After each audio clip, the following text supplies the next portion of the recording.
That like was surprisingly quick. How quick it went live. It Or got maybe I us just didn't covered. notice. Yeah. Okay, so Sneaky stream. sneaky stream, surprise stream, like with only like 45 minutes to get people ready.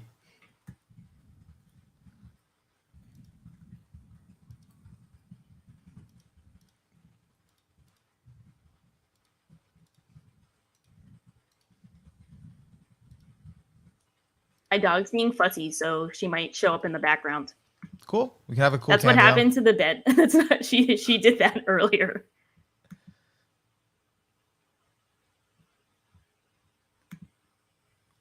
She's having fun. She's excited for Yes. Hunter x Hunter conversation. I think it'll be well, like I feel like we've mentioned it on the pod, but we've never like talked about it. That's what I feel. I was gonna In say depth. something like that. Like I was yeah, we gonna never say, I was like, have we talked about Hunter x Hunter enough? And the answer is no. No. So this is that pod. So I think like we're not probably gonna get a lot of people on since it's a surprise stream. Yeah. Very last minute, but I do want to talk about it. So let's just get into it, and then like whoever joins us can join us. So Yeah. if you notice any whoever's in the chat, if you notice, I think one person, Sunrise Fest, welcome to the chat. Thank you for joining us. If you notice any audio issues, let us know. I feel like Sunrise Fest. I feel like they posted an emote, but I can't see it. Yeah, you know what? I was like, I don't know what that, maybe it's like a smartphone emote, but now that you put it up on screen, it doesn't even look like that. It just looks like blank. All right. Well, let's just do it. I don't know. I don't know. Okay.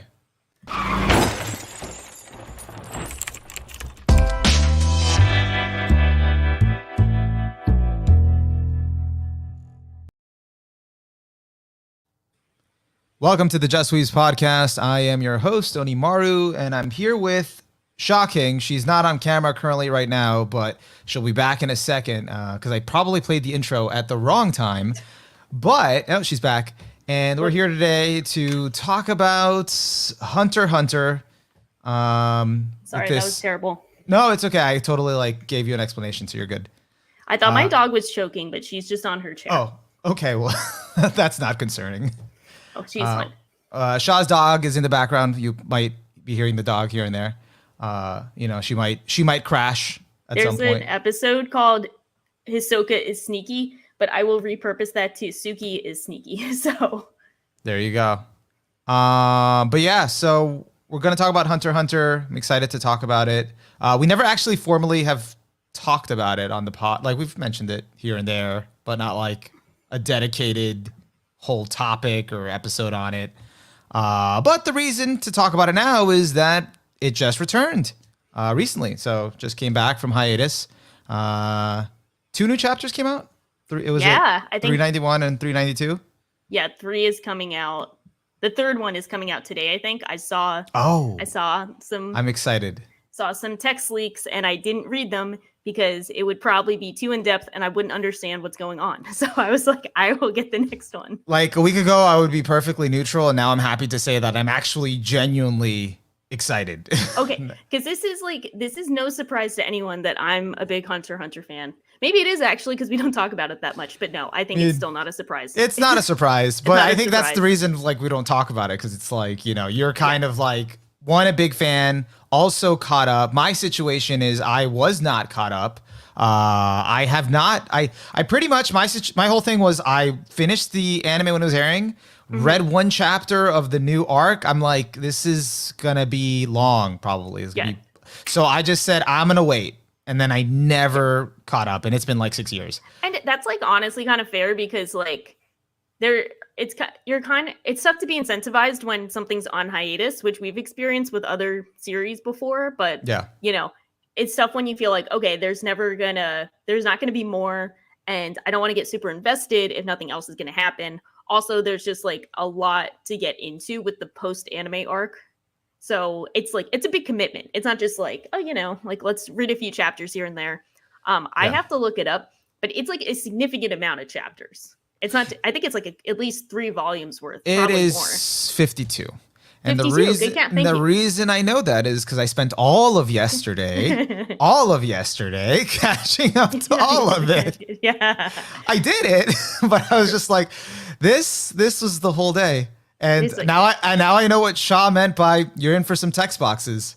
I was Yeah. like, Yeah. Because that was one of the things is I was on like, I remember when it was like the last chapter that came out before this one. I guess it was 390 yeah. or 389. That's the one that gets like infamously memed on because it's just like, oh, there's like 2 pictures and then everything else is text boxes, which has been redrawn for the volume, which is kind of cool. I think that's cool. Oh. But that one's like infamously memed on where it's just like a lot of information. And Was it the one with the guy? What's that guy's name? He's not like one of the. I do not know his name. I don't know. Well, his name. he's like one of the prince's like guards. Yeah, Which doesn't like, narrow it down. so I was waiting. I feel like I had vaguely seen that chapter in a meme out of context like a long time ago, and I like had not encountered a text box page like that yet. And I literally got to that page late last night, and I'm like, oh, this looks vaguely familiar. This is it. Because as soon as I hit the page, I'm like, this looks intimidating. Yeah. And yeah. It's like not that bad when you actually read it, but it's like, I guess it's like low hanging fruit. Like it's very easy to be like, oh yeah, like Hunter x Hunter, the light novel or whatever, like the light novel section. Yeah, it wasn't a huge deal. Like it was kind of easy. Like I had been reading so much text already in these chapters that it was kind of easy to ignore that like there was nothing behind the panels. It was literally just text. But like at first glance, it was like, yeah. Yeah, at first you're just like, oh my gosh. But it's, you know, what's actually kind of funny that I've noticed since I read like that kind of stuff, like I read those chapters kind of years ago when they first came out. And then also I had read them kind of early on and like experiencing manga. So I'm like, oh yeah, like there's a lot of text, but I don't mind. I've seen some stuff that I've experienced some stuff recently. And I got to say like Hunter x Hunter is not the only one with a lot of text in it. It's just kind of like the only one that gets shit on for it. I mean, One Piece had a lot of One text. Piece has a lot of it. I've seen that. When I was starting Bleach, people are going to not believe me. But like when you read the first couple chapters of Bleach, there's a lot of text. And I was surprised because I remember hearing about the like, you know, the blank page where it just says like the heart. Guilty. I mean, I've been guilty of telling you like it doesn't have a lot of text. But I guess that's why later. I was like- That's later on. That's and like I've seen the panels of Bleach where it's just like pure action and stuff, which looks cool.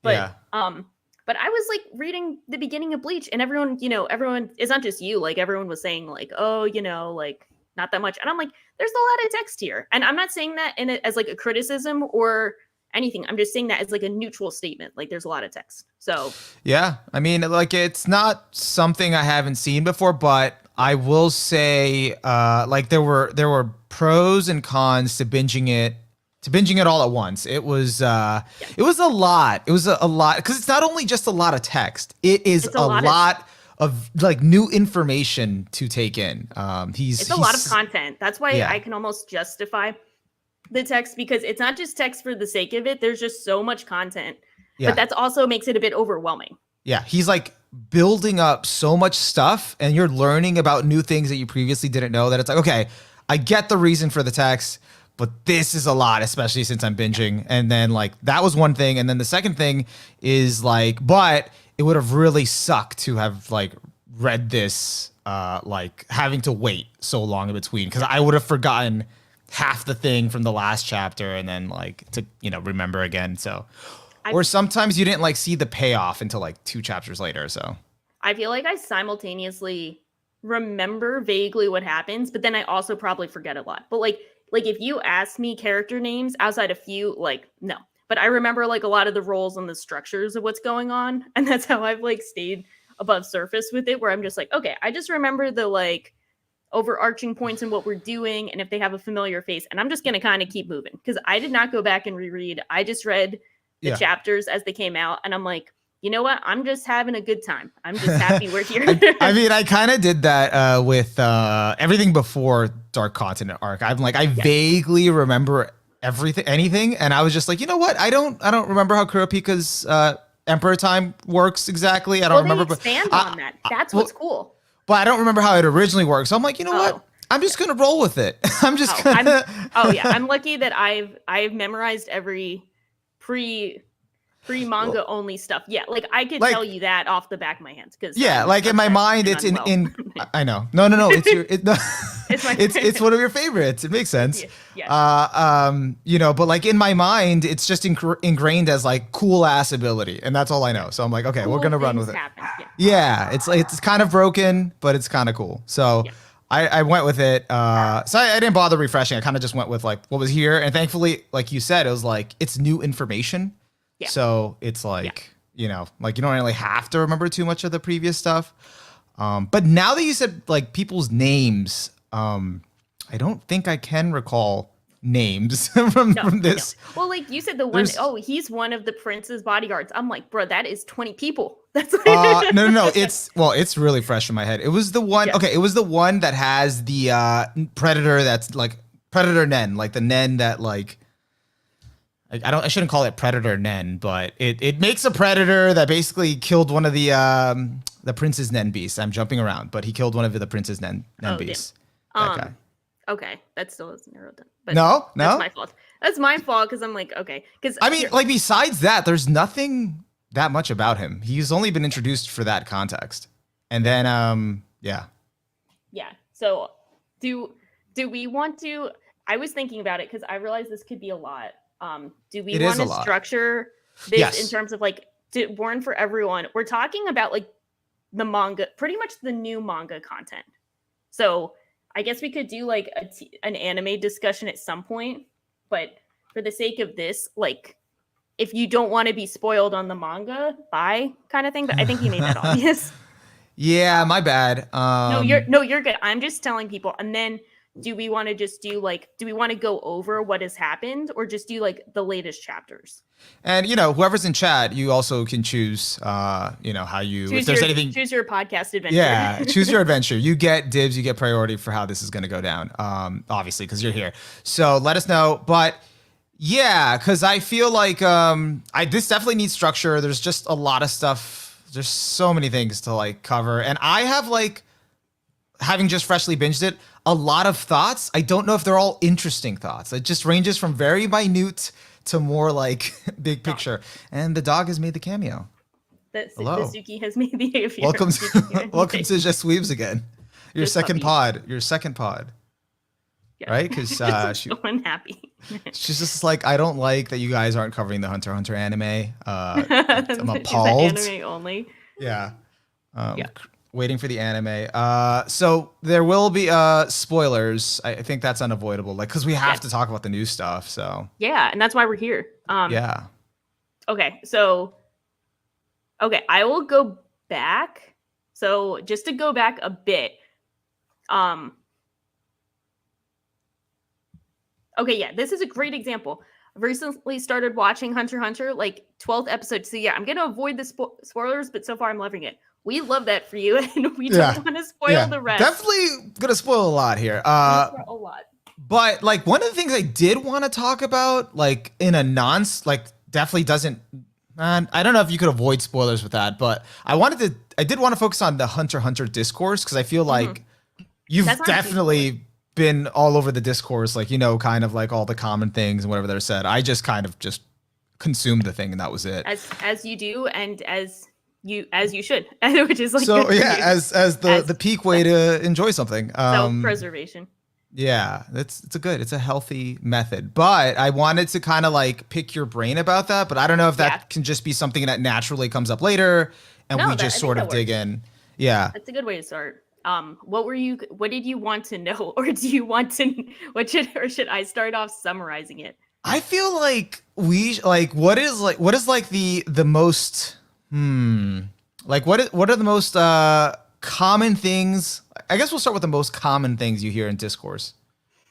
Is that too broad still? Do you have to keep narrowing it down? I think I will summarize it and then you can let me know. So I think Hunter x Hunter has been in a very interesting spot in the community since I finished it in 2015 in finals week of senior year of college. I always had bad timing for watching something, but I loved it, and then I just binged 148 episodes in a week when I should be studying for finals. But That's as the one best does, time. it really did That's the feel like best the time best to time. get anime done. It was like a really cool college moment where I'm watching it with like my college weeb friends while we're supposed to be studying. Everyone's kind of like half moved out of their college apartments. Everyone's getting ready for graduation. It felt like we're at the end of a journey, so let's Yeah, start another journey with another Hunter x journey. Hunter. Yeah, so it That's was kind of great. cool. Yeah, it was fun times. So I watched it then, and I was like vaguely online, not terminally online like I am now. I was Yeah, only like part time you hadn't online. reached your final form yet. Now Yeah, you're here. yeah, for better or worse. But I kind of like knew of Hunter x Hunter because people would recommend it, and I would see it online. But I feel like it was kind of at that point where it was still kind of fresh in the community, so people liked it, but it didn't. At least because of the 2011 anime, like obviously it's been in the community longer with the like 99 anime and the manga, but like I felt at least for like the latest generation of weebs who had gotten into it, it was kind of like fresh on their mind, and a lot of people liked it a lot, but it still wasn't at the point where it had like, I'll say like a reputation. Like there wasn't a reputation for Hunter x Hunter fans at that time. And I think it's kind of gained popularity in the larger scope of the community, and even people like outside the community who have only seen like one or two anime, or like more casual audience, so to speak. Yeah, Because in the since 2015 it got an English dub, an English release. It was on Toonami. um it started being kind of like more of a, I'll say more of like a household name. Like yeah, Miles Garrett, he's a really big famous player on the Browns. He would like show up in an interview in the year he was drafted with like a Hunter x Hunter shirt on, like yeah. that kind of visibility that I don't think it really had before, that it kind of got like in the minds of people more. So it's kind of grown since then. And I feel like now Hunter x Hunter is at a weird part where it's like some people still consider it underrated or underappreciated because it's not as popular or as well known as Naruto, but at the same time, it's it's kind of being it's discussed almost just as much, and Yeah. arguably held to a higher level of like critical acclaim. So it's in this weird like over underdog situation where a lot of fans think they're the underdogs, but I think they've kind of lost underdog status. If you look at like any kind of social media site, like it's not an unknown property. Lots of people love it. It's not getting shit on like so many other series. And I think I saw some like Twitter thing where it was like the most like based on like Annie Twitter, like the group I'm in, or like Okay. a group I'm associated with, like people voted on their top 10 series and it got number 1. So Oh, it's yeah. not the underdog anymore, and the detractors are vocal but small in number. So it's like it's one of the most acclaimed series. It's really popular. It's just like a really common property at this point, but some people I think still kind of think it's like it's not. I think they still think it's kind of like underappreciated when it's arguably the most appreciated. I feel like Hunter x Hunter is one of the rare like battle shonens that like strikes a happy medium of like being like popular, like not the most popular, but popular enough while also being like highly like critically acclaimed, where it meets Yeah. that like it's known and it's like Yeah. has a big fan base. It's not explosive like Naruto, Bleach, or like One Piece, possibly due to the breaks, possibly influenced because it's been on and off the scene. But like it backs it up by being like there's not like many holes people can poke in it because it's really good. So Yeah. Yeah. I can see it being frustrating if you're not a fan of Hunter x Hunter, and then if people, I can understand the frustration for them, and then I can, as a Hunter x Hunter fan, kind of understand another source of frustration that it's not as popular as them. But also, to their credit, very few things are that popular. Like we're seeing it now with kind of like Demon Slayer and Chainsaw Man, but like few things really get like an Attack on Titan, I guess. But like things aren't always overwhelmingly popular, but that also doesn't mean like they're not as good as other things. So I think it's kind of I think this is a good way of putting it. Hunter x Hunter discourse can be extreme and tribalistic like many shonen fan bases, but I've noticed that in Hunter x Hunter rather than celebrating both arcs, people continue to debate Yorknu versus Chimera Ant. And yeah, that's like always a source of frustration. I probably contributed to that because I think a lot of times, it's not all the time, but like sometimes I've seen like a common sentiment I'll see is like, I'm not really big on Chimera Ant because of like A, B, and C. I like Yorknu a lot more. And that's frustrating to me because I like Yorknu a lot, but I'm like, why don't you just praise it on its own? It always feels like sometimes people praise Yorknu because they don't like Chimera Ant instead of just saying, I like Yorknu, you know? And I know there are people who like both and like Yorknu, but like I've seen that kind of phrasing so often that gets kind of frustrating. So I agree because then it just leads into weird like arc debates. Yeah, I think like not being involved in it, just sort of like my perspective on that is I think from what I've seen, maybe just like people just say, hey, this is my favorite arc, blanket statement. And a lot of people tend to see like it might be Chimera Ant. And so they kind of try to say, well, mine is Yorknu, you know? And so because they probably see the common comparison is, well, this is like the top arc of all time or my favorite arc. Yeah. Then they feel like they have to say like, well, no, that's not my favorite. My favorite's this one. Or I don't feel the same way. So yeah. But it gets like really weird to see. And it gets like for comparison, like you don't really see that kind of weird competitiveness with like Berserk. Like people with Berserk are just kind of like, yeah, all these arcs are great. We're kind of like, you know, you might like this one more than this one. And maybe people get competitive sometimes, but for the most part, they're just like, yeah, you like that one. That's cool. I like this one. That's cool. So I don't know. I just feel like it's probably because, and this is just like me guessing here, like probably because like Hunter x Hunter feels like much more varied than Berserk. Like Berserk, you're following like mostly like you're like it has its own different arcs and stuff and like different stuff that happens within, but you're mostly following like Guts, whereas in Hunter x Hunter, like you split off like different perspectives and you have like a whole arc where you don't like deal with Kurapika at all or something like that, but then you're dealing with the kind of something entirely different that feels even like a different genre. Yeah, that's really true. It's very varied, like arc to arc. Like you're getting almost like a different series every arc. Yeah, and what I feel like is this is something I've been thinking about a lot recently. Why like Hunter x Hunter might not be as like popular as some of these other bigger like shonens. One of the reasons might be that it's harder to encapsulate Hunter x Hunter and how good it is in like a very easy to understand way. You have to kind of like watch it, get invested into it, and like see it really get going before like you have to experience it. Like plain and simple, before you can really understand, oh, this is really good. Versus like Bleach, you know, Shinigami guy gets powers, now he's hunting them down. That's enough to get you started. One Piece, Pirates, Grand Line, Treasure, become the Pirate King. Done. Yeah. Naruto, I want to be Hokage. Ninjas. Yeah. So it's kind of like easier. I think it's also like,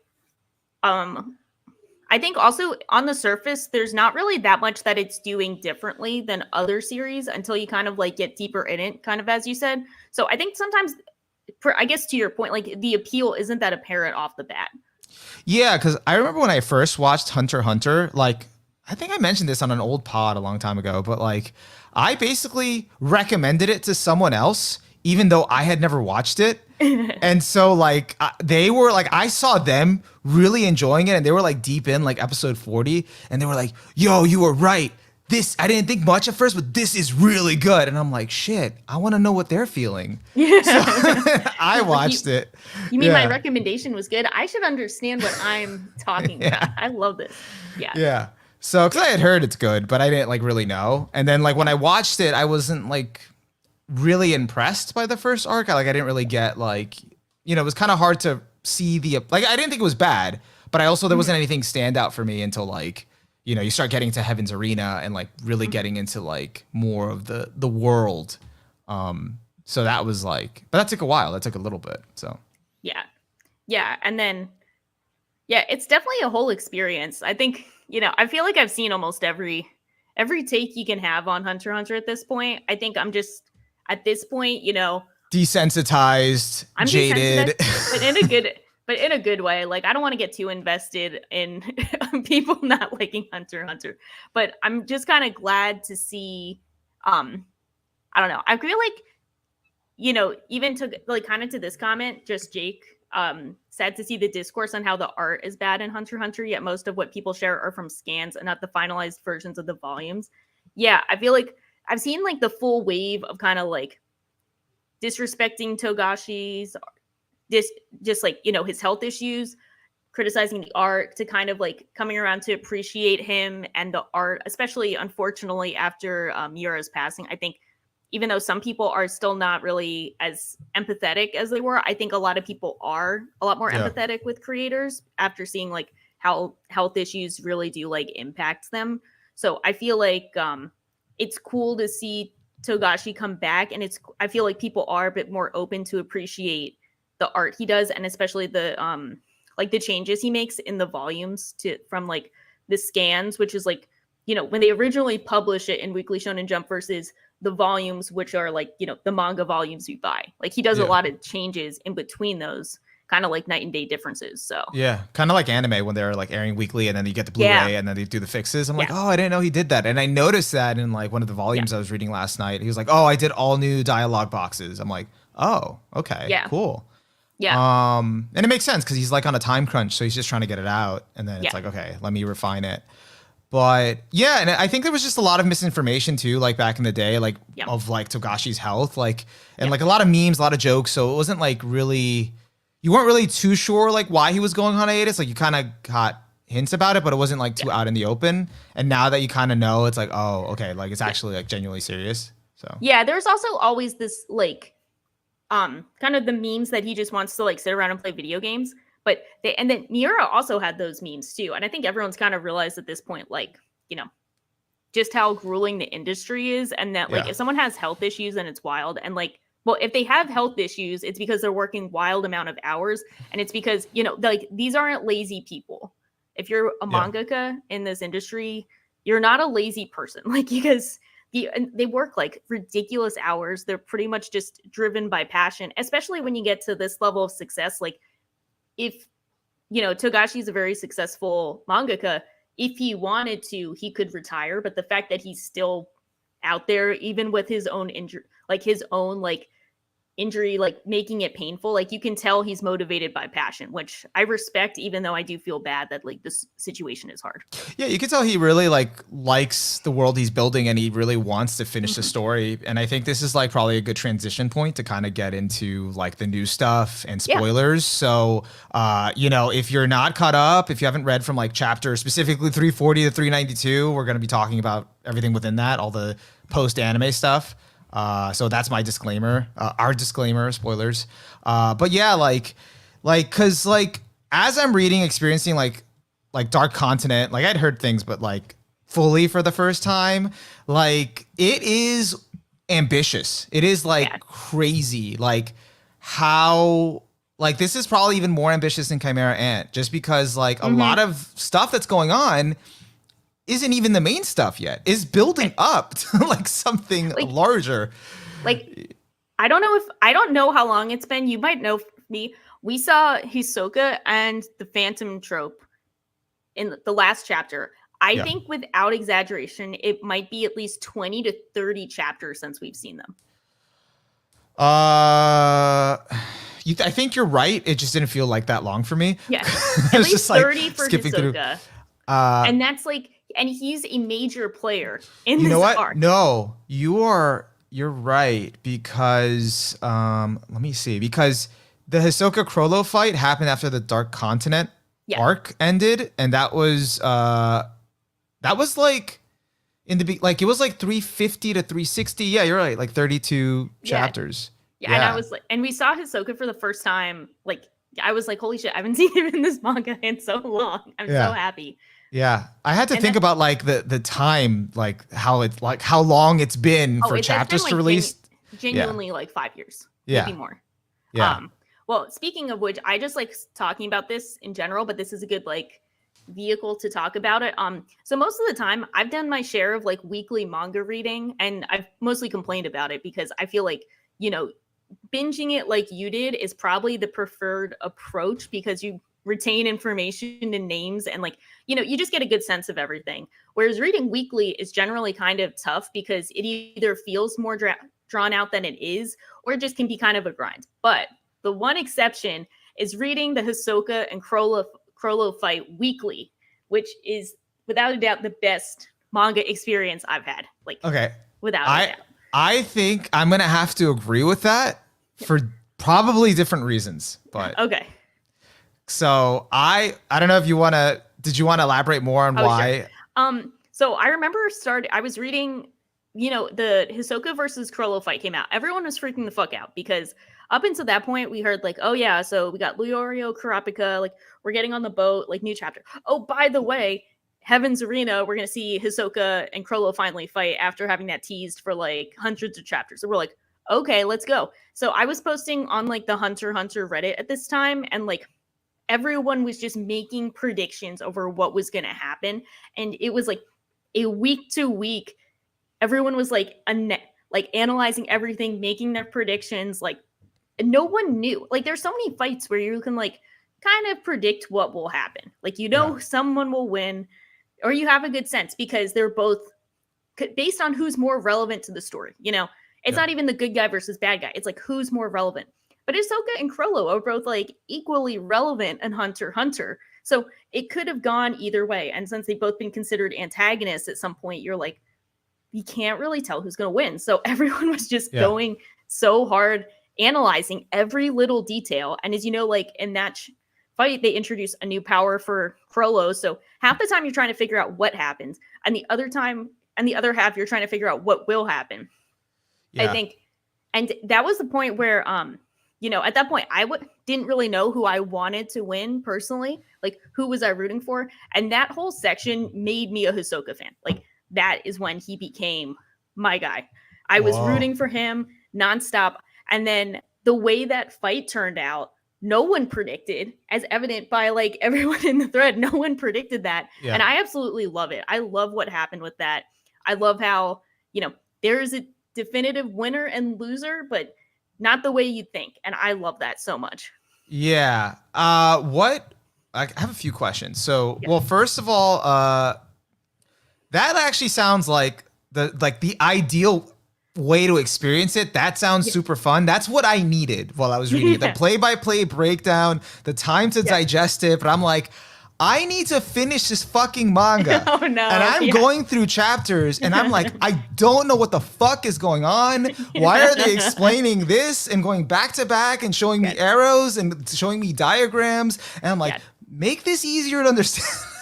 And that was one of those moments where I had to be like, okay, I'm not going to fully get it.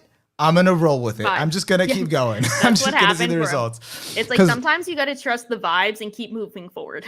Because like that one moment where like Hisoka like went back and like he realized that Chrollo was not doing what he thought he was doing. He was actually using the other ability in between. So then he was like stopping to rework it in his mind. Like, oh no, he's using convert hands first. And then he's using that to do the sun and moon. And then I'm like, oh my God, okay.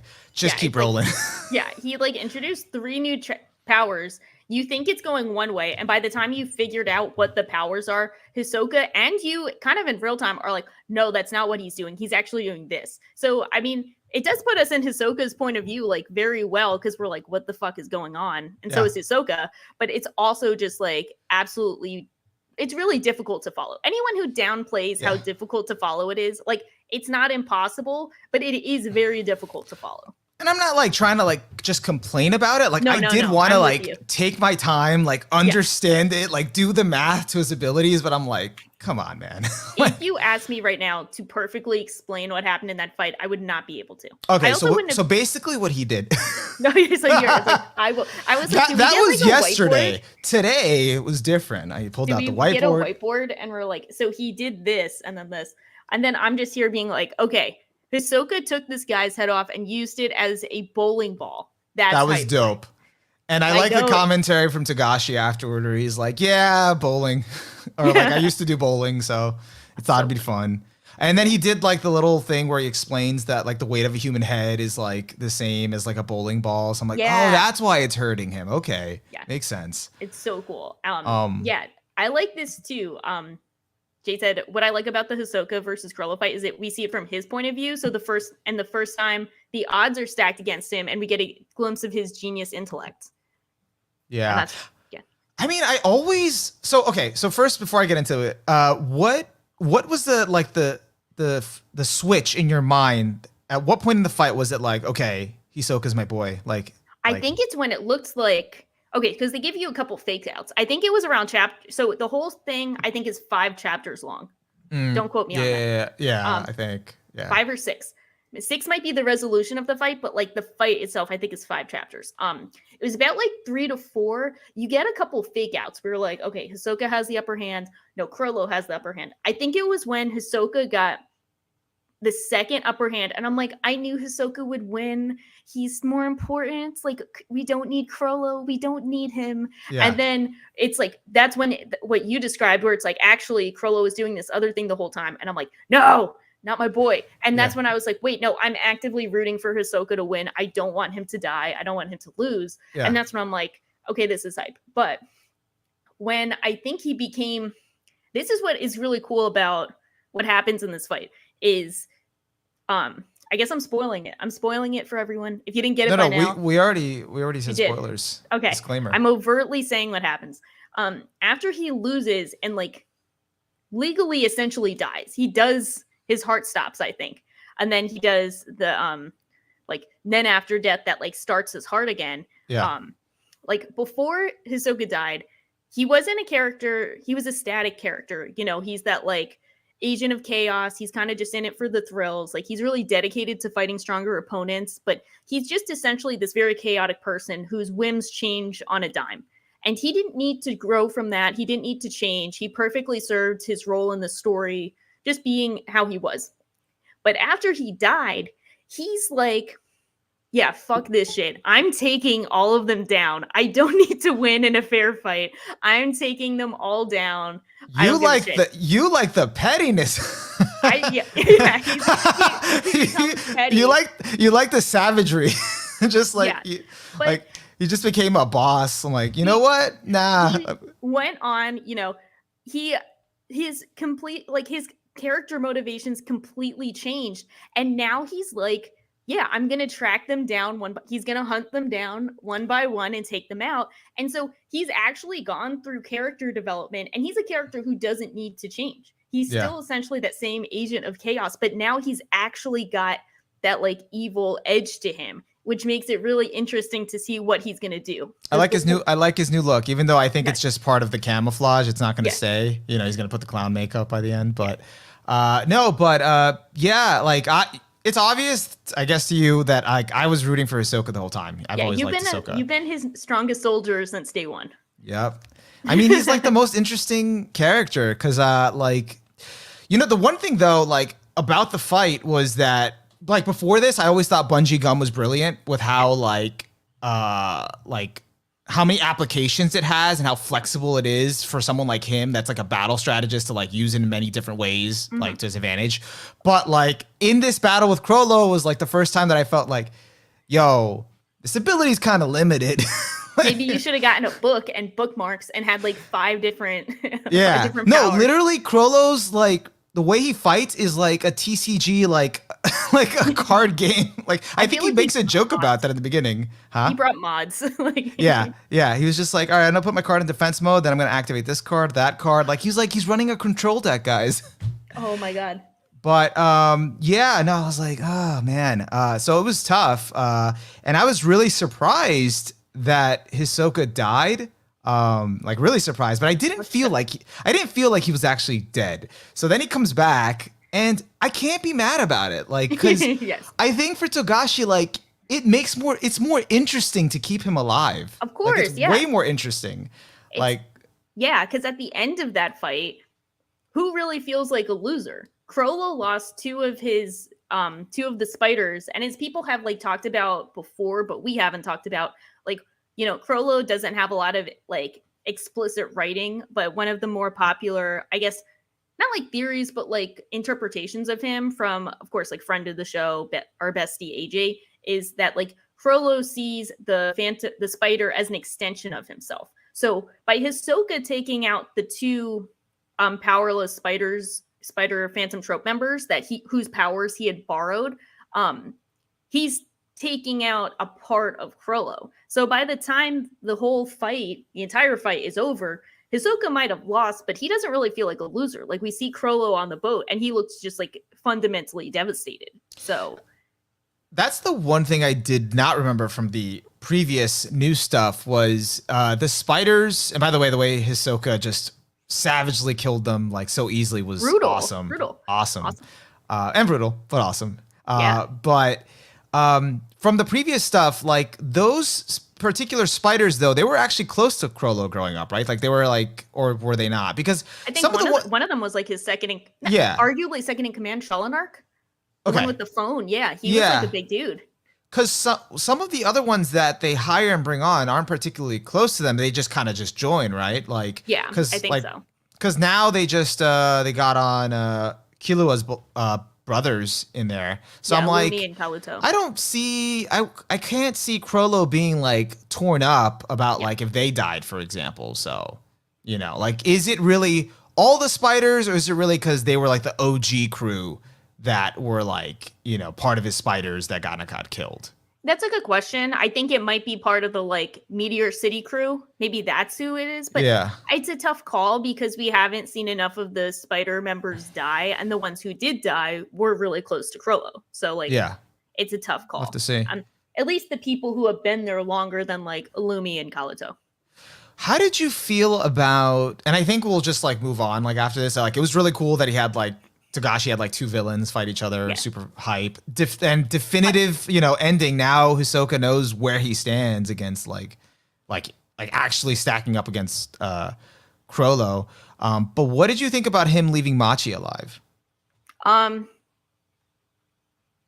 what's interesting is at first I read that and I was like, okay, that makes sense. You know, Hisoka always kind of had like a crush on Machi because she was really powerful, and like, you know, they had that like. They had a dynamic that was like different than him with other people. Like they're not friends, but they're like, you know, they have their own dynamic. I'll put it that way, you know? Yeah. So I was like, whatever. Then I saw that Togashi considered having him kill her there, and then at the last minute changed his mind. So I think that's an interesting writing decision. But I've unfortunately also seen a lot of really cute fan art for them. So like, I'm not saying I ship them in like canon, but like they're really cute. Hey, I'm biased too. You get it. Everyone. I was just like, I don't want to, you know, maybe they're like Hisoka doesn't feel anything here, so I don't want to, you know, ship it when there's nothing here. But hey, he did leave her alive.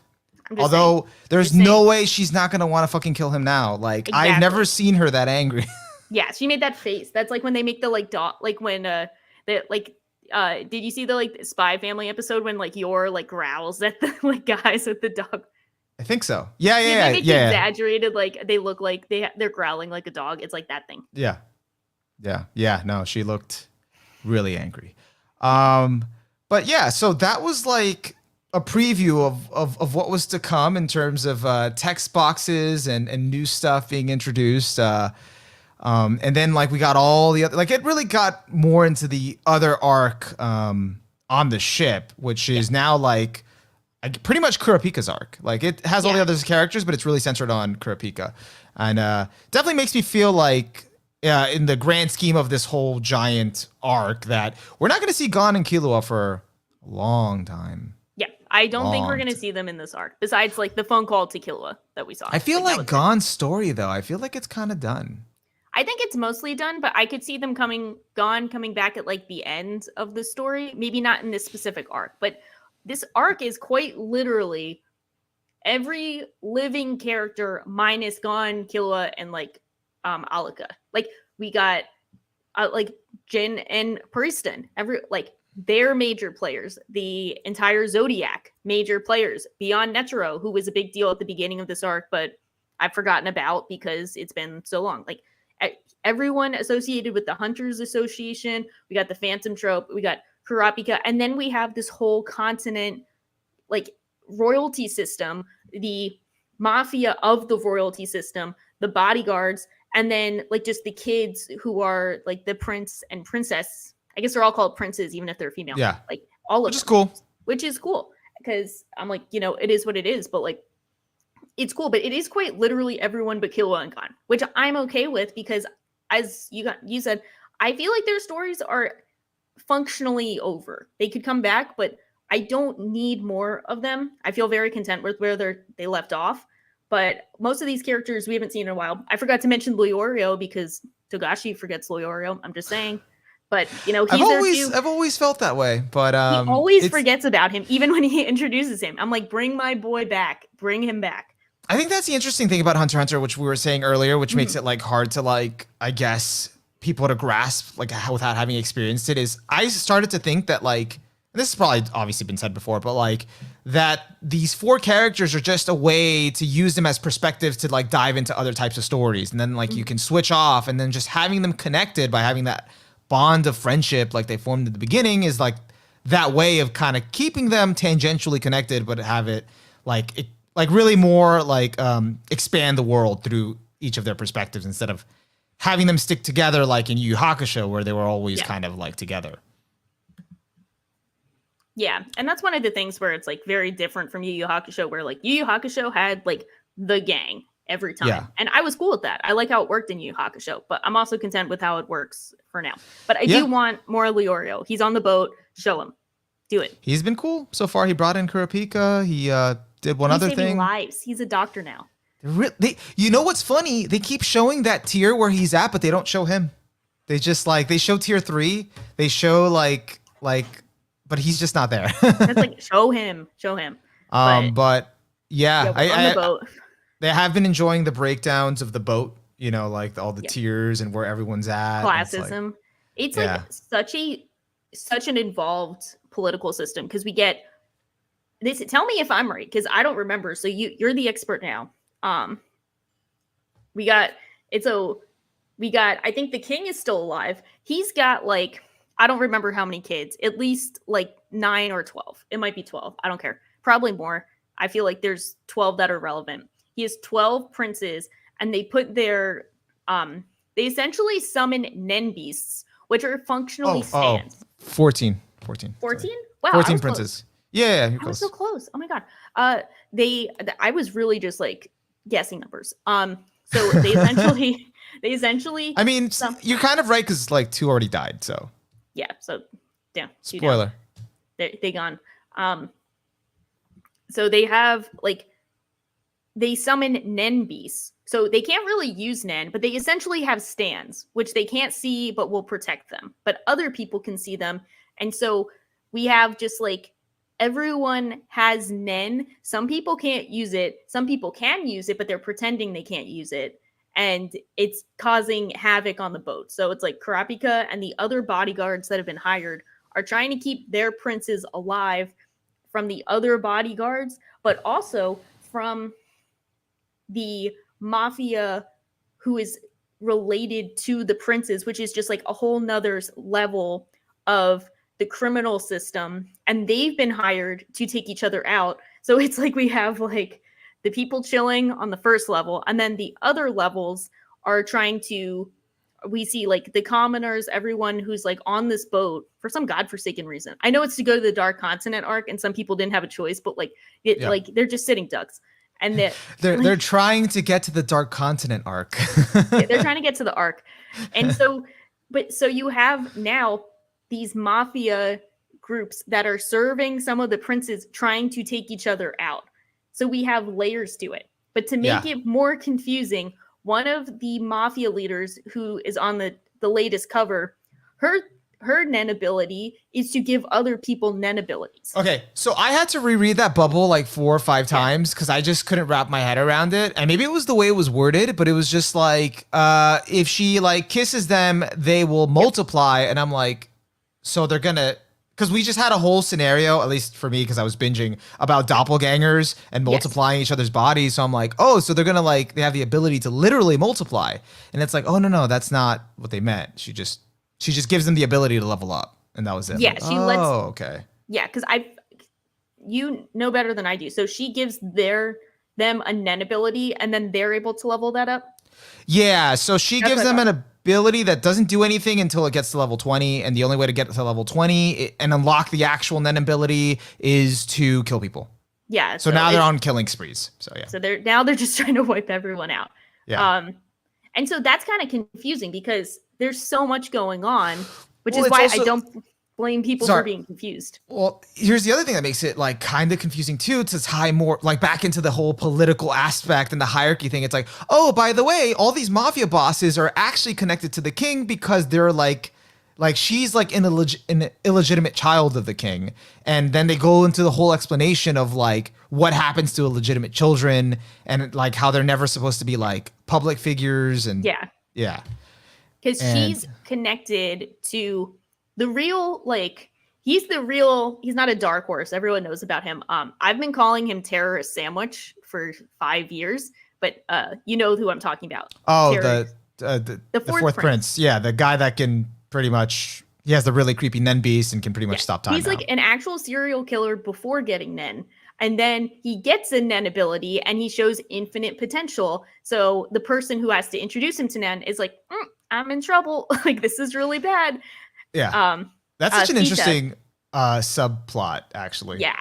So, and he is the one with like the horse Nen ability where like, if it's just like, he's creepy. He's just like literally the creepiest character. And like everyone who's read up until this point has seen what's happened thus far. And he's somehow the creepiest dude in the series. So I gotta say, like, Togashi's doing a really good job with that because like as soon as I saw he had like Nen potential to instantly get it, I was just like, or even when I saw his Nen beast that like was kind of powerful, I was just like, okay, he's gonna be the one to win. He's gonna be like the real like big bad, like he's the one.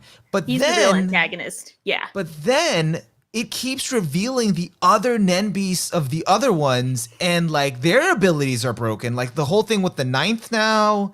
The ninth prince. I know his name. He's kind of cool. He is Hockenberg. Yeah, I like Hockenberg. He's cool. Yeah.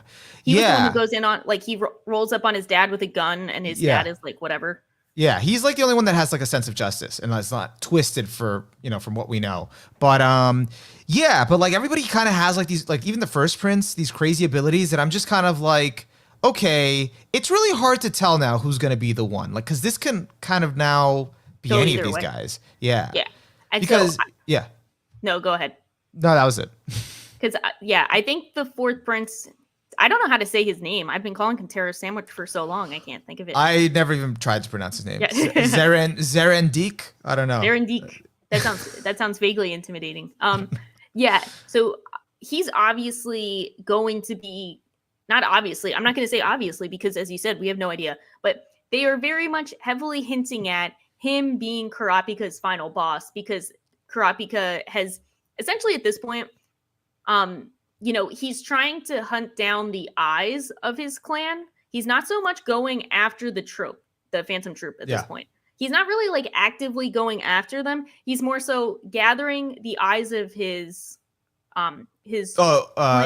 You mean he's not actively going after like actually the trope because he doesn't know they're on the ship. Yeah, he doesn't know. Like his whole like the role he's serving in right now, he was trying to find one of the princes because he heard that they have one of the Scarlet Eyes, and we know that the fourth prince has it. So they're trying to set them up as like the final antagonists for each other. But from Kurapika's point of view, he's not actively trying to get revenge on people. He is like purely serving to defend the baby prince that he's assigned to guard. So he's not actively going for revenge right now, but they're hinting at that conflict being fourth prince and him. Yeah, and also like I don't know. Also, once the fourth prince unlocked the time ability, it was just like, okay, he might be the one. He's like, the one. And this is kind of fucked. He basically unlocked King Crimson. That's, you know what was so funny? This came out. I read that chapter that explained it with the diagram came out right when I had read part 5 manga. And when I read part 5, I was like, okay, King Crimson, whatever. I read this. I'm like, I understand how King Crimson works now because of this Hunter x Hunter chapter. Oh, you don't get how King Crimson works? Okay, just read this chapter of Hunter x Hunter. I'm like, if you don't know how King Crimson works, look at this manga panel from Hunter x Hunter. I do want to... Oh, that too. He has the head of his childhood friend.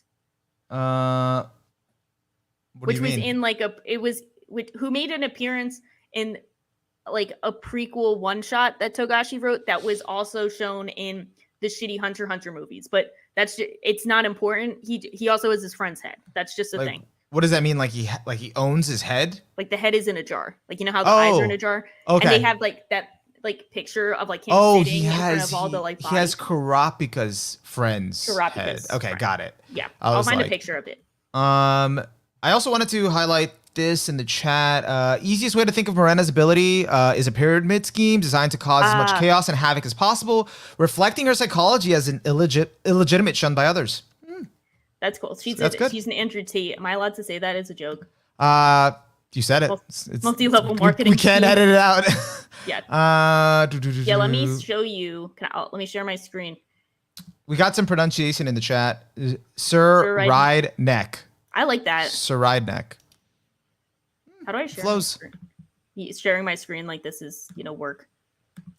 Yeah, I almost pulled up the ship map just because we were talking about it so much. We're like, this would be easy to have this visual. There was actually once, speaking of art, yes, we should get a whiteboard. Speaking of art, there was one spread at the beginning of one of the chapters, which was just like crazy. Like it was just like it showed the entire sea like covered in pitch black darkness, and it was just the whale in the middle. I'm like, this is insane. This. So you can see his friend's head and then the scarlet eyes. So that based on this, I think he's endgame. Okay. Yeah, no, that's definitely grounds to be pissed off at him. Not happy. Unhappy with him. Unhappy camper. It's like, I just want the eyes. You killed my fucking friend. Okay. You have my friend's head in a jar. Like, I'm gonna kill you. That's what Kurapika is thinking. Yeah.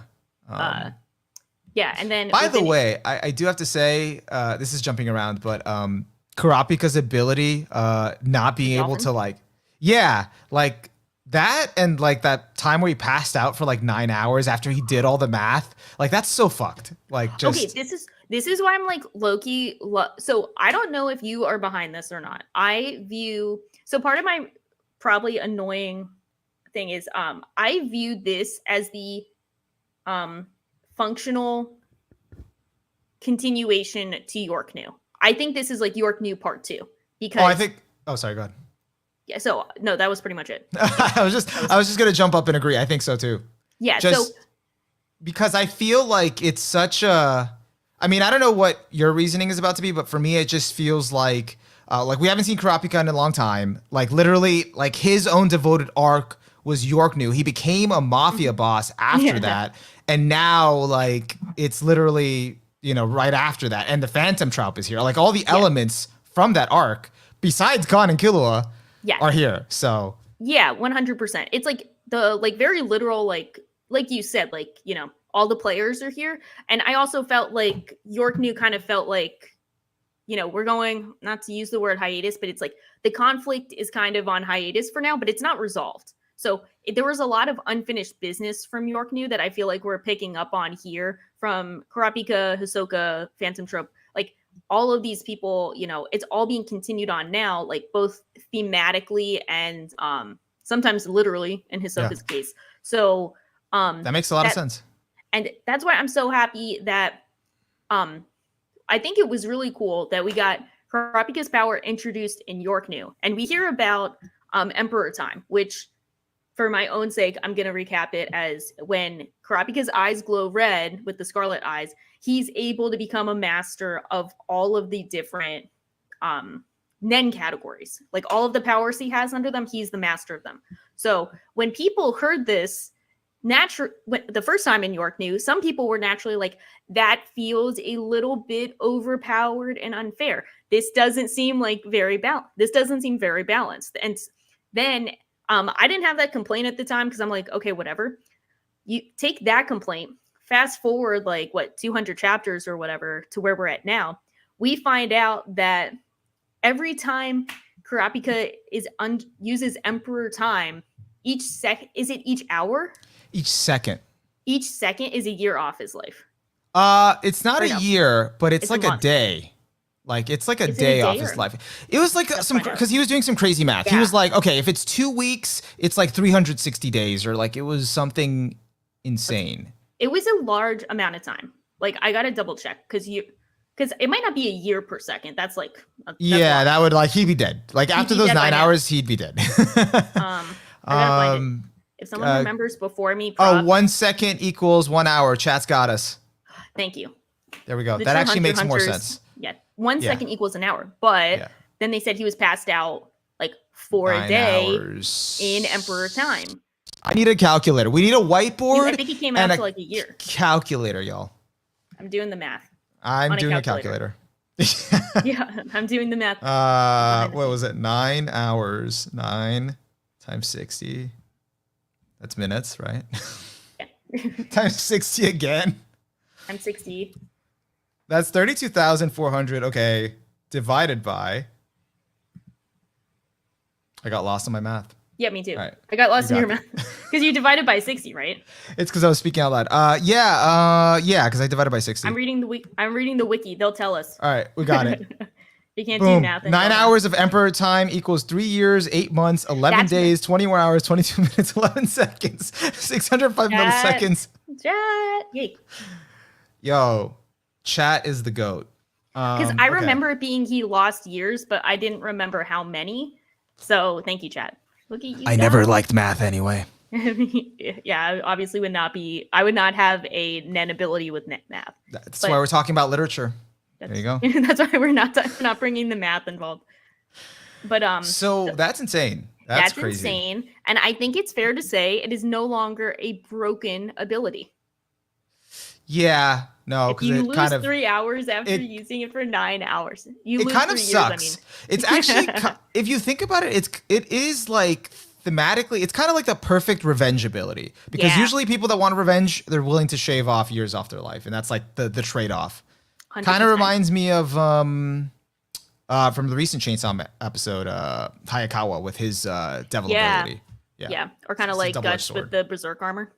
Exactly. Yeah. Yeah, and it's just really cool to see because it might be, well, it's everything is kind of hard to remember. Maybe I'm just exposing myself by being like, sometimes it can be hard to remember. But when we were first introduced to Nen, we were essentially told you can learn it the like the quick and dirty way, as they put it, where someone with a Nen aura like unlocks it in you, which is the quick shortcut way to do it, which is what Kurapika, Killua, and Gon did. And they learned their Nen abilities very quickly because of their potential. And in Kurapika's case, he learned the shortcuts and conditions needed to make his ability more powerful. But the old-fashioned way is like through years of hard work and training, which I'm going to guess Leorio did because we saw that. So Kurapika has been shortcutting Nen abilities this whole time. It's not sustainable. It's not healthy for him. He's been doing this kind of stuff from the get-go to try and achieve his goals as quickly as possible. Yeah. Like, did they ever go over what are the repercussions for doing that? Or like, because all I've gotten so far is that, you might get a lot of fatigue, but are there any like does it like damage your body, reach your full potential. And not necessarily for Gon and Killua, they got like Nen unlocked, but like, it's presumed that developing your abilities will take longer. And we did see that with Gon and Killua because their abilities are a bit more organic. They thought on them, they developed them. They're not built upon conditions. Like, I can only use this one ability at this certain time, or I can only use these one by one, or I can only use my abilities on certain people. That's how Kurapika's abilities have become strong, because they're all focused. Well, some of them are spider only related, so he can't use them on like most of the populations. Okay, that makes sense. So it's so it's very, very narrow. Yes. But for his purposes, that's all he needs. Exactly. So it's very much like his purposes are revenge, and that's it. Yeah. There was something else. No, let's keep moving. I don't keep moving forward on the boat. Yeah. Actually, speaking of which, I'm happy that they brought Biscuit back. Everyone's here. Everyone's here. The whole gang is here. And someone mentioned in chat, because our chat is coming in clutch. They were like, I'm so glad they brought back Kurapika's Nen teacher. That's someone I never thought we'd see again, but I was totally cool with them coming back too. Yeah. That was definitely a moment of like, I don't remember who this is, but I'm going to act like I do. Like, this is definitely his teacher. I totally remember him. And I think they got Hanzo from the Hunter's exam, the bald ninja. Yeah. Who fought Gon. That was cool. And of course, Melody, we got to see her power for the second time, but they have that really cool spread of like her calming down everyone by playing the flute. I was happy to cool. see Melody. I'm like, of course she'd want to help them get out. Of course, it's Melody. A lot of people going on this boat for Kurapika, and I would not go on this boat. No. Yeah. Yeah, someone just literally said it. I'm worried that Kurapika's friends will die on the voyage. Imagine the eternal guilt he will feel bringing them along. I mean, can he get much lower? Can he get sadder? That's my question. No. I guess you're right. I mean, you know what? He was kind of already starting to feel it. Like at the beginning of the arc when he realized like, okay, these are the last eyeballs I need to get. Like he was just like, I've kind of sacrificed everything. Like what's after this? Am I going to be able to start my actual adventure? So it's like, he's feeling it. Yeah. Yeah. It's gonna be sad, but in a good way. It's gonna be sad in a good way. Yeah, but I'm glad the whole gang is here. We get to see more Nen abilities. We get to see them fight because I don't actually think we're gonna see them die. If we are gonna see them die, I think it's not gonna be for a while. I was actually kind of sad. Yeah, I definitely don't think it's gonna be for a while. I think a lot of them will reach the Dark Continent. I think that's where shit's like gonna really hit the fan, like and go down. But I was actually sad to see that the two prince girls, the not twins, but like the sisters, like the one died. Yeah, like the one died. That was like a chilling chapter. Is it just me? Or has this been as much as this has been like political thriller with the mafia, killing spree going on, it's also had a lot of like horror elements, which I know Togashi is really inspired by a lot of horror film. Like there were a lot of like horror psychological elements going on for me. Yeah, so like I felt that too, and I don't know if it's because I just recently like watched like 4 horror movies almost back to back over the weekend. You were so in the like same I was like mindset as in him? the mode of just like, okay, this is horror. But yeah, like body horror stuff, just like all these elements in there. A lot of it, like some stuff kind of did remind me of like some stuff like JoJo or even, like you see some of the panels and you're like, huh, okay, this is definitely like straight out of like something they would have in JoJo or Berserk or like. This is a very JoJo inspired arc, if we're being real. Like some of these chapters are straight up JoJo chapters, and like the Nen Beasts are stands. They're literally stands. There's even a JoJo reference when what's the ninth prince? Oh, Hockenberg. Like, didn't he try and shoot? Like, he didn't shoot himself, or someone tried to shoot him, and his Nen Beast caught the bullet, like Jotaro style. Oh, that's right. Yeah, that was he tried to kill his dad. He tried to kill the king, and the king was just like, nope. No. And then he tried to shoot. Oh no! And then he tried to shoot himself, and then his own thing caught it. Yeah. Yeah, it was like a Jotaro Part 3 reference. Yeah. Huh. There was actually a Yu-Gi-Oh reference too. Is it in the latest one? Because there was a author comment. Not that long ago, like a few chapters back, but I guess that was a couple years back, a few years back.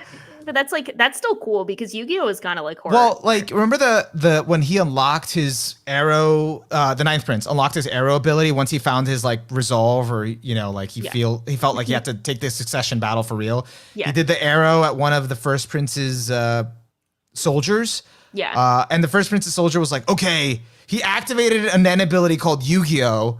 And then like a fucking card comes out, and I'm like, and I had to like reread. I'm like, is it actually called Yu-Gi-Oh? And it's called Yu-Gi-Oh. That's awesome. And then he just breaks through his defense like it's nothing. And then like that was it. I was like, damn, can't believe he called it Yu-Gi-Oh. The Yu-Gi-Oh experience. Oh my God. I'm glad Togashi's having fun.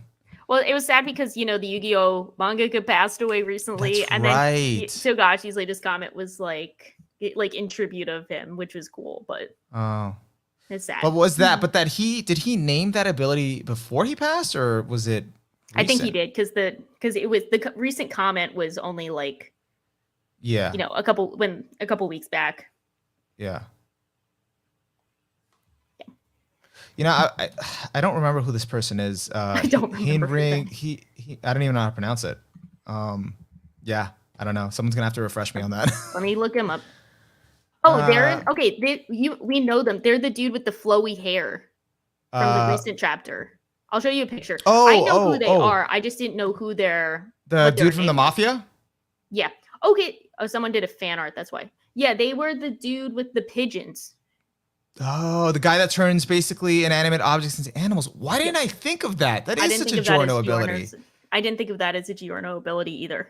Oh. But like when it was like the first chapter that came back, with 391. When we came back with that, my first when it's like the dude is turning his Nen ability is turning his hands into weapons, and then this dude is like, I handcuffed you with the pigeons. I'm like, this is a JoJo chapter. This is just a JoJo chapter. Alejandra in the chat just says Henry, calls him Henry. So there you go. Yeah, that works. You know, it's crazy because I literally had this thought. I wasn't even thinking about too much about like the JoJo influences while I was reading, but I did have this thought yesterday of like how much I love Nen, and I've always loved Nen. And then I was just like, it's crazy to think that stands existed before Nen. It's like, and it's just like, because I feel like stands also try to be like innovative by not having to deal with like a power creep issue by like having them focus more on strategy and stuff like that. And I feel like Nen also like averts too much of like the power escalation issue too. Yeah, I mean, there's so many like, it gets so complicated that it's hard to be kind of like too powerful.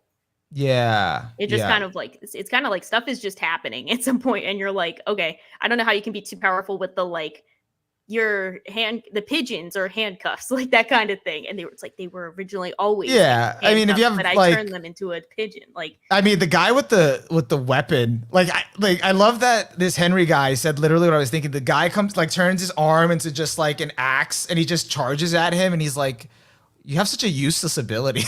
I'm like, what are you gonna do with this? And I was like, that's very true. It's like, it's just your hand turns into a weapon. Why not just get a regular weapon? But that I'm looking up. I'm trying to remember. I feel like I need a family tree of the mafia families. Do we remember where the Kakin Empire is? Where it is? Yeah, I forget where it is on their map. I don't know. And actually, I got really confused about where, like the explanation about the Dark Continent. They said like our world is in a lake in the middle of the Dark Continent. Yes. Is that actually okay? So the Dark Continent is huge. Mm-hmm. So the map that we're seeing sailing to the Dark Continent is really them just sailing to the bigger land surrounding them on all sides. Am I getting that right? Yes. Someone can yes. I'm like, It's like the world they're in is Hawaii. Whoa. That's kind of insane. Yeah. Huh. I wonder why, like, they never did anything with the Dark Continent. How did they? You know what? I don't even. Well, Togashi is just like, okay, now we're the Dark. Well, we know like the Chimera ants came from the Dark Continent, and then we know Alika's, her ability personality is like from the dark. One of those calamities from the Dark Continent, which is also how Killua might be brought back in. Killua and Alika might be brought back for Dark Continent related things. Lately, I have been starting to think this. Stand and Nen benefit for being a vague system that the author could bring abilities for future material. Like, I didn't think that initially. I'm like, oh, Nen explains everything. But now I'm seeing a few abilities and I'm like, okay, this is just like, any ability can kind of exist at this point. You just kind of give it a name. Like when in the recent chapter with the chick that was like punching them and like their inner thoughts were coming out. And then he just put that as emitter. I'm like, we have come very, I mean, like it could work, but we have come very far from the volleyball guy in Greed Island using like, the emitter ball, just like a regular just projectile. I thought he was an emitter.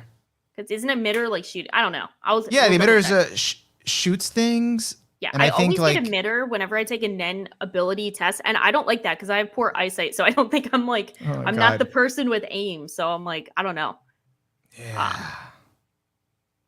But yeah, I think that's one of the like benefits. Like it could seem like a cop out sometimes, but I think it's part of the cool flexibility of Nen. Is it being able to be adapted? It's cool that at least it has an explanation to it versus like, we don't know. We don't know how that worked. Better than just you get more powerful. Now it's just you do weirder shit. Yeah. I'm trying to think of Nen ability. I mean, like I feel like everybody can kind of hone their Nen ability to be powerful unless they have like a supportive Nen ability. Then it's like they're not obviously attackers. Although I did like that one guy that's with Kurapika, like the Bill. other bodyguard, Bill. Easy Best to remember, girl, Bill. Bill. I love Bill. Everyone was saying like best girl Bill when it was like first come. We're like, let's go Bill. We love Bill. Bill, I just loved like in one of the recent chapters, he was like, oh, you know, if these guys kind of like went ape shit on us, like Kurapika and I wouldn't stand a chance since I bet he's like not, he doesn't have an attack like me, like he's not an attacker like me. And I was just like, you don't know. You don't know. You don't know who the main character is, my dude. Like you don't even know. Kurapika, that shows that Kurapika has done a really fucking good job of keeping his cards close to the vest. But it is insane, though, the whole plot of Kurapika, like, teaching them Nen while slowly revealing some, like, he has to reveal some stuff about himself that kind of puts him at a disadvantage and sort of, like, weighing, like, what he can say, what he can't say. It's, like, it's just a whole, like, insane setup. And then they're still doubting him. Yeah, the whole thing is interesting because from what I remember, it's like he is having a Nen lesson with all of the bodyguards, but they suspect one of them already knows how to use Nen. So they're trying to find out who can use Nen by also teaching them all. Yeah. Meanwhile, like there's also, there's like a few guys that purposely don't raise their hand to show that they have Nen. And then like there's that other guy, like that's like part of the First Princess crew that's like, I can see the actual form of the Nen, so I know who like is what. I'm like, oh, okay, interesting.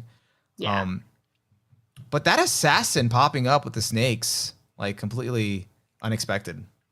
It's just like it's been such a wild ride. I think it's just so exciting to see what will happen. Like I have no expectations, I have no predictions. I'm just like, you know what? I'm just happy to be along for the ride on the giant whale boat in the middle of the ocean. It's just sad. Like I feel like what I'm like honestly sad about is like it's such an ambitious arc that I know there's just so much more to cover, and I feel like it's gonna be a long time. It's just gonna be a while. Get to see the end of it.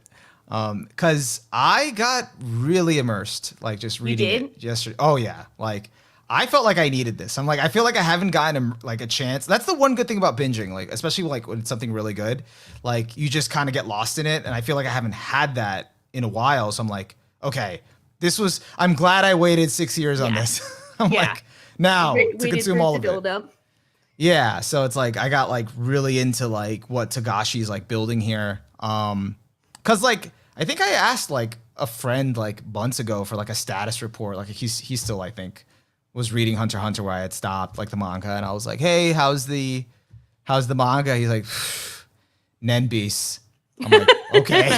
As if that explains it all. And that's all he said. And I was just like, but he made it sound like, it's like on a whole other level of complicated. That's what I took it as. And I'm like, God, what am I in for? It just sounds like now they're just making up a whole other thing and whatever. And then when I read about it, like when I was actually reading it, I was just like, I was just so into like the whole lore of the Nen Beast and just trying to understand it all and just like trying to piece together who has what and what they're going to do that I didn't even like care that it's like now I'm basically being taught a whole new system of how Nen works. So when Nen meets stands, it's exactly. Yeah. When Nen means stands and curses. Yeah.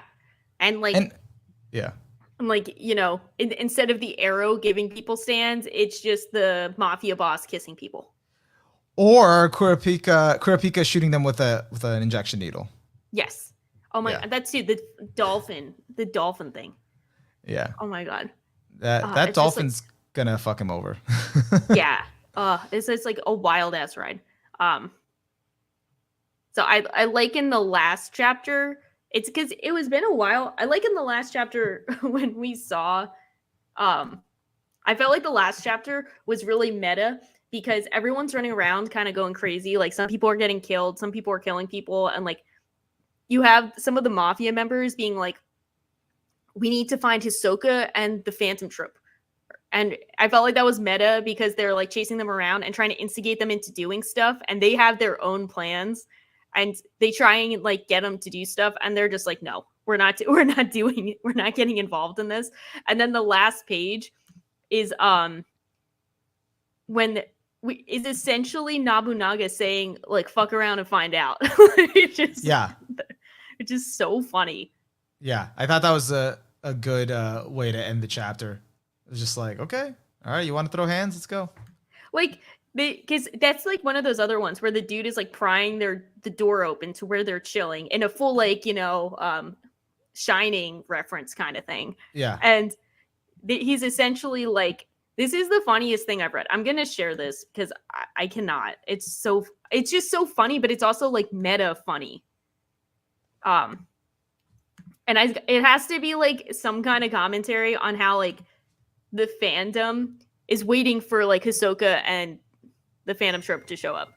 But I love when he's like the like other dude is like, why aren't you guys like slaughtering people? And the Finks is like, we don't do that. Like, what do you know about us?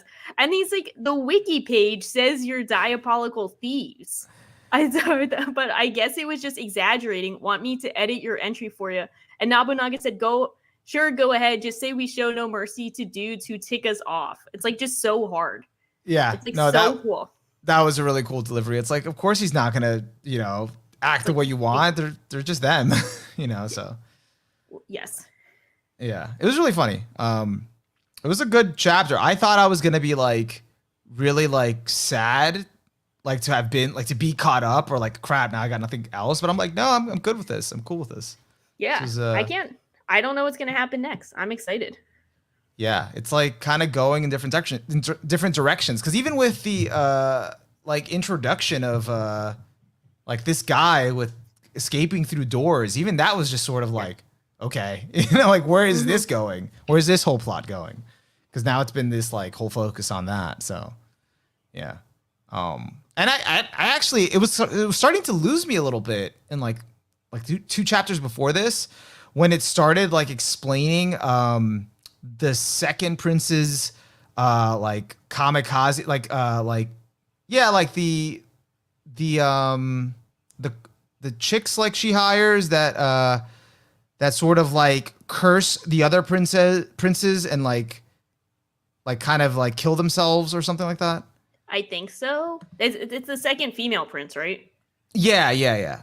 Yeah, I forget. Like she hires like all women who are like have-nots. Like they explain it as like they're all have-nots, and like the second prince gave them all like rank and all of that. And what did they call them? Like afterlife companions or something. And they asked for it to be reinstated, and so now like their duty is like they're assigned to prince, and they like curse them like even after death, and like that's like they spend every day like saying curses, like wishing for their death and cursing that prince, and then they're supposed to like die, like, and still like supposed to curse them in the afterlife.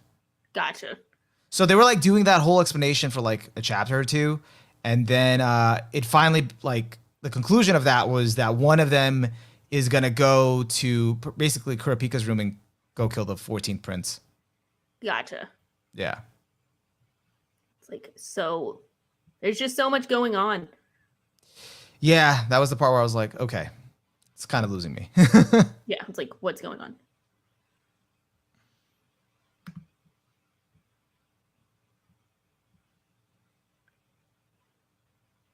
I'm because it's interesting too. I kind of forget that there are like some members of the family that are like full siblings.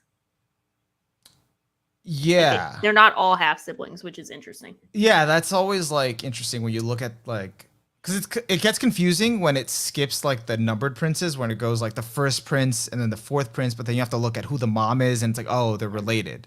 So it's not even like, you just have to kind of pay attention. Like some of them are close in ranking, like the 11th and 12th. So yeah. I think the core theme of this arc is societal inequality, not only reflected in the tiers and way of living, but Camilla's have-nots, the Phantom trope, and then Miranda's faction of Sankit rankers, etc. Yeah, I feel like it's like I think the inequality in the world is like something I would call like kind of, I don't know, I'm kind of making this up, but like kind of like soft world building. Like no one has come out and said like, hey, the Hunter x Hunter world has vast social inequality, but we see it through like the character stories from like Leorio, who grew up poor, where his friend died of an illness that could have been saved with enough money, so he wants to become a doctor. We see it with like the Phantom trope, where they're from a city called Meteor City, where everything that's just trash related is thrown, like even people. So, you know, obviously a poor city that they came from. And now we see it with you know, this very like dictatorship at like monarchy, where they have a boat with literal tiers of society on it, and I think like half of the people are forced to go to the dark continent with the expectation that they're not coming back. It's just like there's so much excess, but then they also show like the deep wealth inequality in the world, but they don't have to like outwardly say it. It's just kind of been like reinforced as we've like as the series progresses.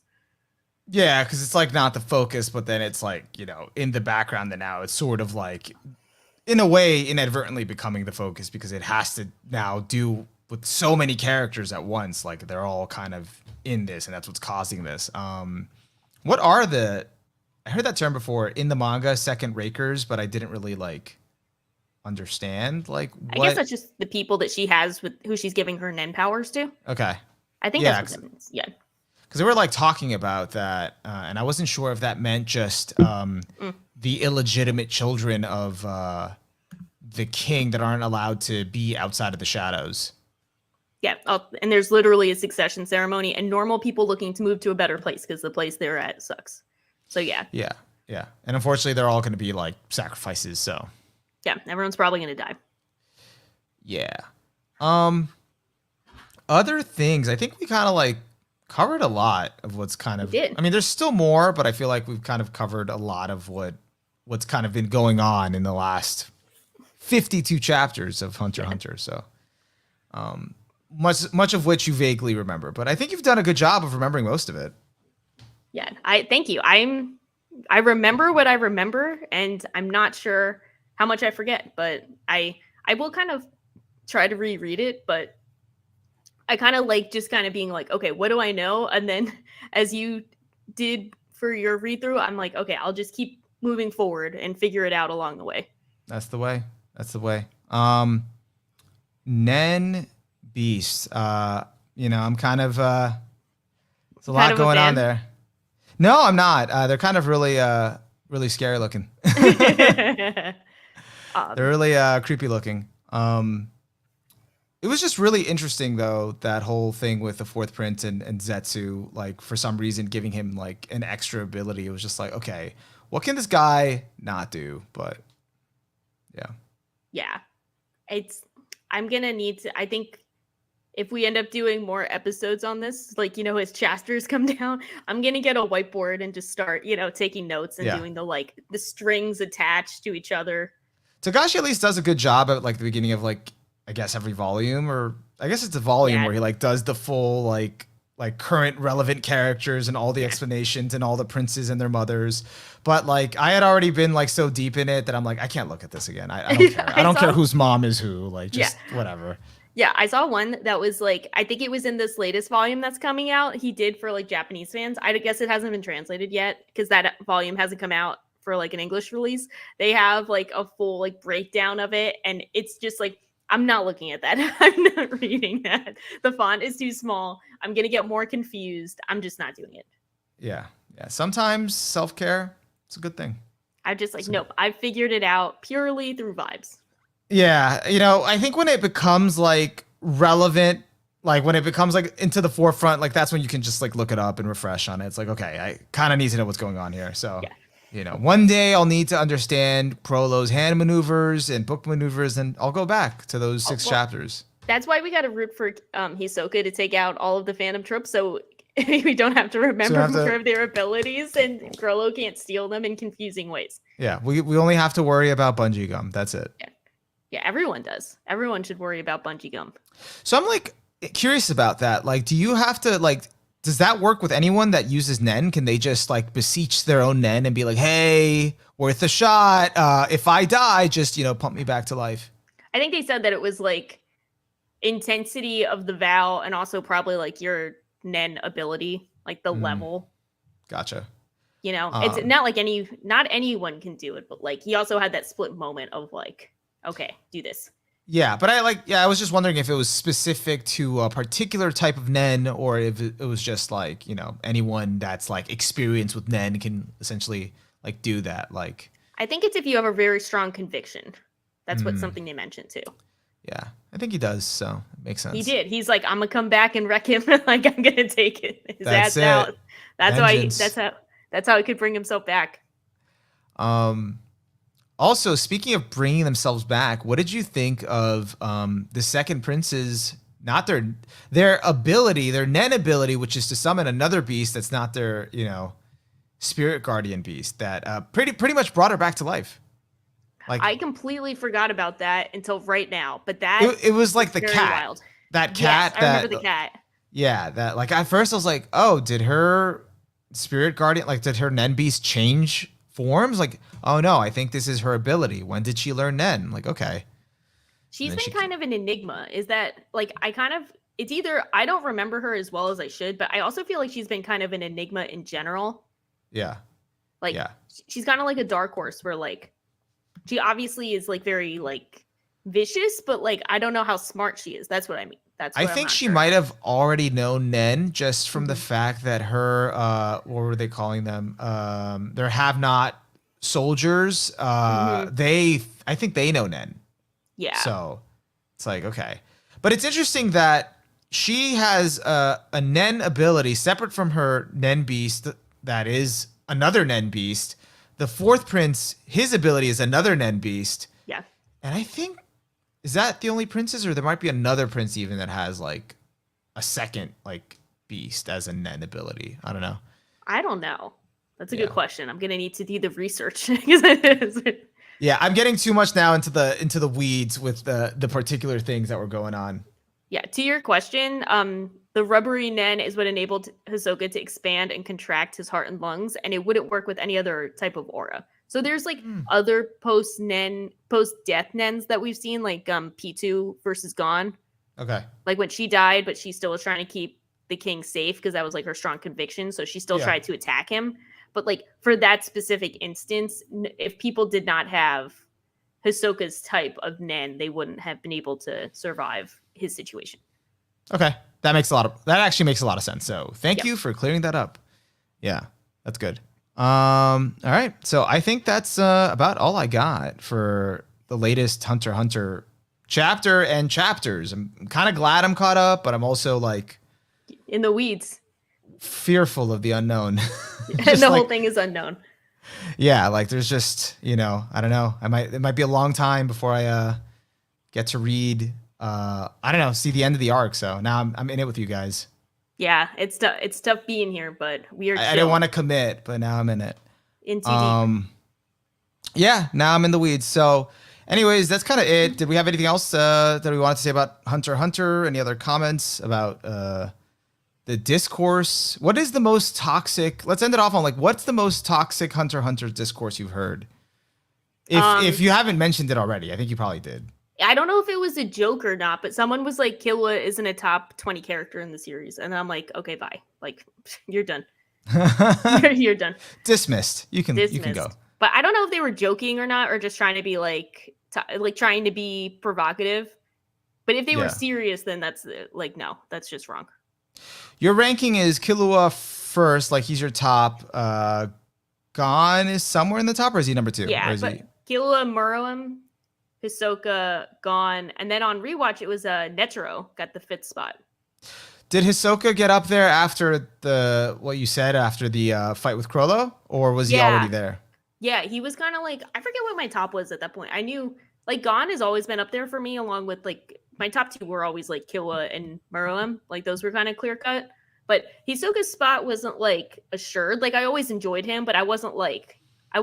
Hisoka soldier until after the manga stuff. And then I'm like, okay, no, he's top 30. And then I've enjoyed both him and Gon a lot more on rewatch. Not that I'm not enjoying more people on rewatch, but they've like definitely jumped up in like they are more enjoyable the more I rewatch and consume the series.